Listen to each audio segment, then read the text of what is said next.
Hello students, welcome to A to Z পরীক্ষা। তো আজকে কিন্তু তোমাদের সঙ্গে আপার প্রাইমারির সায়েন্সের থেকে আমরা এমসিকিউ করব, ঠিক আছে?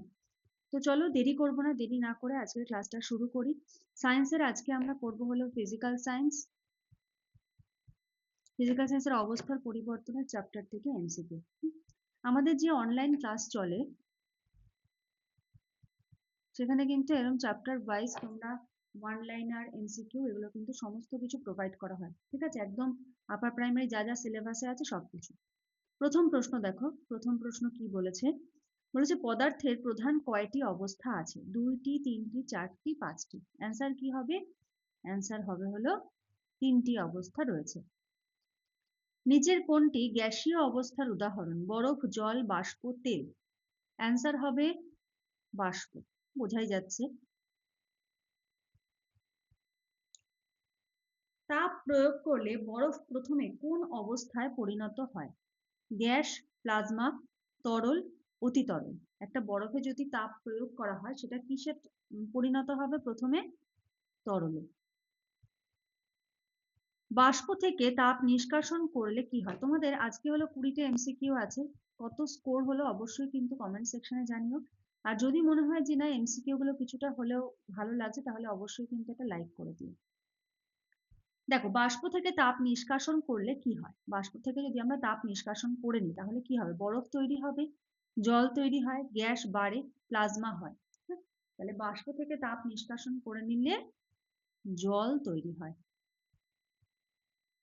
পদার্থের অবস্থার পরিবর্তনকে কি বলা হয়? রাসায়নিক পরিবর্তন, জৈব পরিবর্তন, ভৌত পরিবর্তন, নিউক্লিয়ার পরিবর্তন।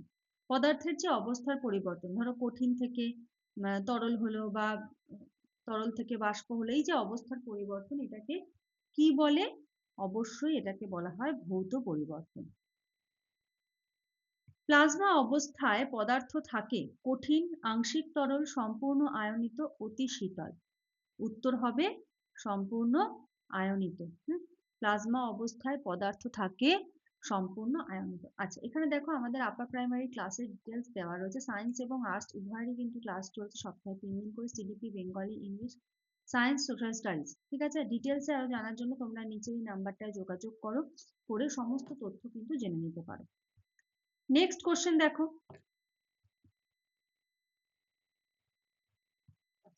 বলেছে সূর্যে কোন অবস্থায় পদার্থ কোন অবস্থায় থাকে? সূর্যে পদার্থ কোন অবস্থায় থাকে? গ্যাস, তরল, প্লাজমা, অতি তরল। উত্তর হবে হলো প্লাজমা। অতি তরল অবস্থায় তরল কিভাবে প্রবাহিত হয়? আমরা তরল শুনেছি, তো অতি তরল অবস্থায় তরল কিভাবে প্রবাহিত হয়? উঁচু থেকে নিচু, নিচু থেকে উঁচু, স্থির থাকে, বাষ্পে পরিণত হয়। উত্তর হবে নিচু থেকে উঁচু, ঠিক আছে? নিচ থেকে ওপরের দিকে প্রবাহিত হয়। কঠিন থেকে তরলে রূপান্তরকে কি বলে? কঠিন থেকে তরলে রূপান্তরকে বলে ঘনীভবন, বাষ্পীভবন, গলন, কঠিনীভবন। উত্তর হবে গলন। তরল থেকে গ্যাসে রূপান্তরকে কি বলে?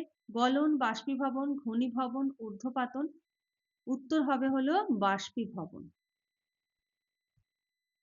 কোশ্চেন নাম্বার 11, বাষ্প থেকে তরলে রূপান্তরকে কি বলা হয়?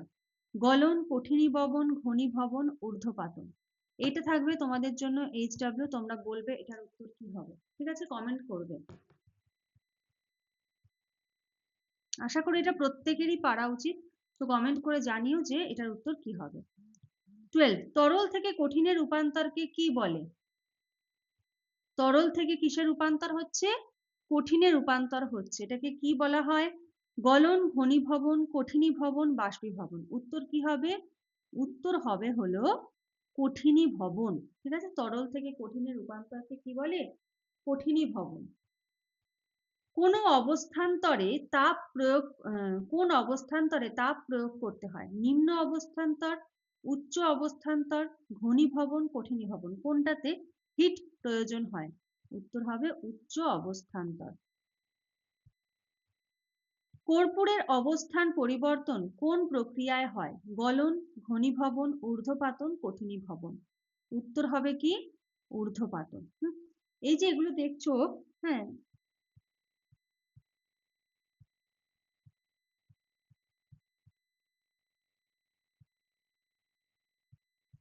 each and every subject.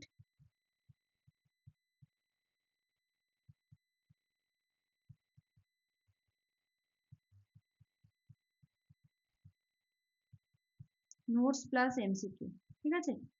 প্রত্যেকটা চ্যাপ্টার থেকে নোটস এবং এমসিকিউ কিন্তু দেওয়া হবে একদম ইন ডিটেলসে, তার সঙ্গে তোমাদের ক্লাস চলছে।